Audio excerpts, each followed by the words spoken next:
Assalamualaikum warahmatullahi wabarakatuh. Mohon izin memperkenalkan diri, nama Muhammad Fikri Faikur Rahman, NIT 0820010107, kelas D4 RKKB reguler. Mohon izin menjelaskan tentang gyro kompas.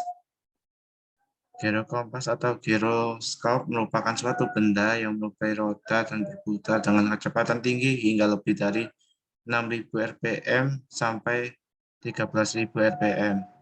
Syarat-syarat giroskop. Pertama, resultan semua gaya harus bentuk pada titik berat gansing. Dua, ketiga poros harus berdiri tegak lurus satu sama lain. Ketiga, poros harus saling memotong di titik berat gansing. Keempat, kecepatan putar harus cukup besar dan tetap 6.000 rpm sampai 13.000 rpm. Faktor-faktor yang mempengaruhi sifat-sifat dari giroskop.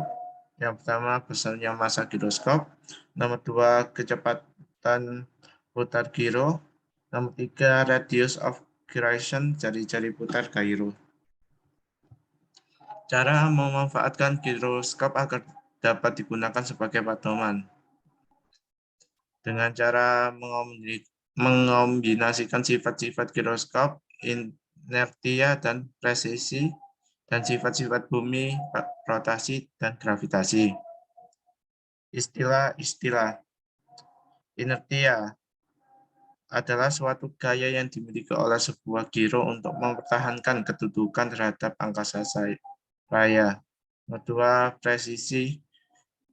Presisi adalah apabila sebuah gangsing mendapatkan gaya dari luar, maka gangsing akan bergerak menyimpang dengan arah tegak lurus terhadap gaya tersebut. Tilting. Tilting adalah perombaan sudut terjadi antara permukaan bumi, arah horizontal, dan poros giroskop dalam arah vertikal yang disebabkan oleh kelompok horizontal dari putaran bumi. Nomor 4, drifting. Drifting adalah perubahan sudut yang terjadi antara garis meridian bumi dengan poros giroskop dalam arah horizontal yang disebabkan oleh komponen vertikal dari putaran bumi. Kesalahan pada pendoman gansing. Yang pertama, kesalahan haluan dan kecepatan. Pendoman gansing di kapal akan dipengaruhi oleh rotasi bumi dan gerak laju kapal. Kedua, gaya yang bekerja tersebut arahnya tidak sejajar satu sama lain, tapi membentuk sudut. Poros gansing akan menempatkan diri tegak lurus pada bidang massa rotasi bumi. Artinya poros gansing ini akan mengambil kedudukan di luar bidang derajat pemilik. Arah gerakan sebuah titik di bumi sebagai akibat dari rotasi bumi adalah timur 90 derajat.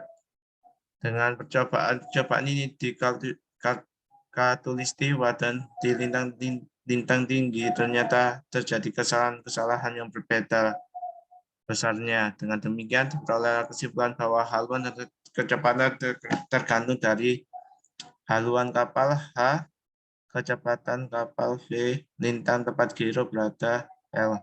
Rumus kesalahan H garis miring V sama dengan change sama dengan min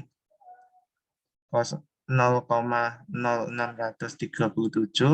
titik V titik cos H titik SCL.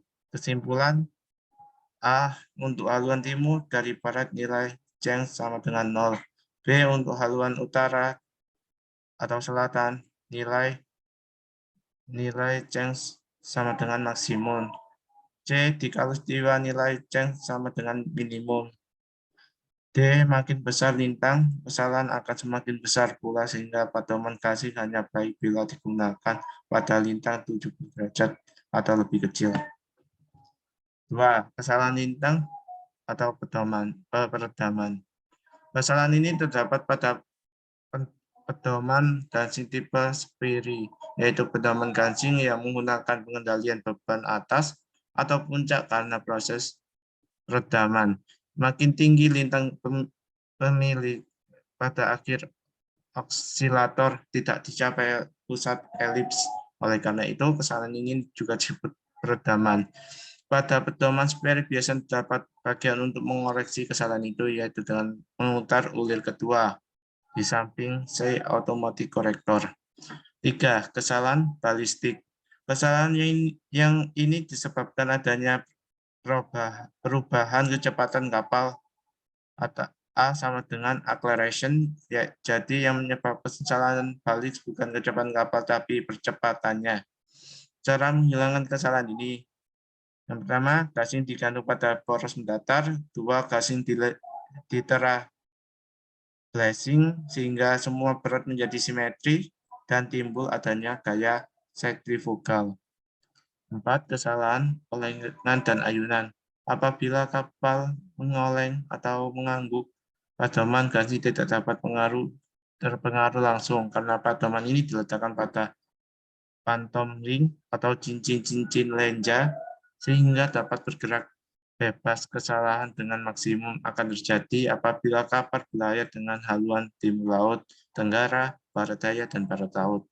Tindakan yang dapat dilakukan untuk mencegah kesalahan ayunan adalah: pertama, sensitif elemen harus di-blanch. 2. Pipa penghubung antara bencana merkuri harus dipersempit. 3. Di atas beca harus diberi pemberat. Nomor 4. Pada speeder frame diberi sisir berbentuk lengkungan. Nomor 5. Speeder frame digantung pada silinder minyak.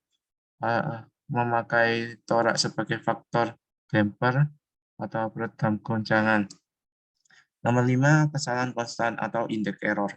Kesalahan yang terjadi pada merak pesawat atau pada saat pemasangan di kapal. Untuk menghilangkannya dengan cara menggeser pelat garis layar, yaitu dengan membuka skrup pada lubber ring, kemudian dengan hati-hati pelat garis digeser. Keuntungan pertama, menunjukkan selalu dalam arah sejati atau haluan, baringan, dan lain-lain. Nomor 2, kesamaan pembacaan lebih baik karena cara pembacaan pada padoman kemudi yang menunjukkan ketelitian tiap 1 derajat.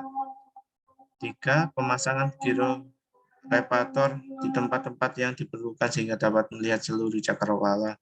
Nomor 4, untuk kapal yang mengoleng, jarum mudi lebih mudah melihat perubahan haluan yang tepat. Demikian pula penentuan kesalahan padoman tidak sulit.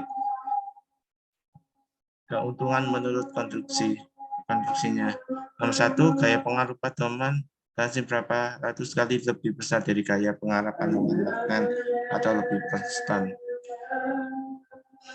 Nomor 2, tidak terhadap gangguan luar. Nomor 3, tidak terpengaruh oleh kemagnetkan kapal.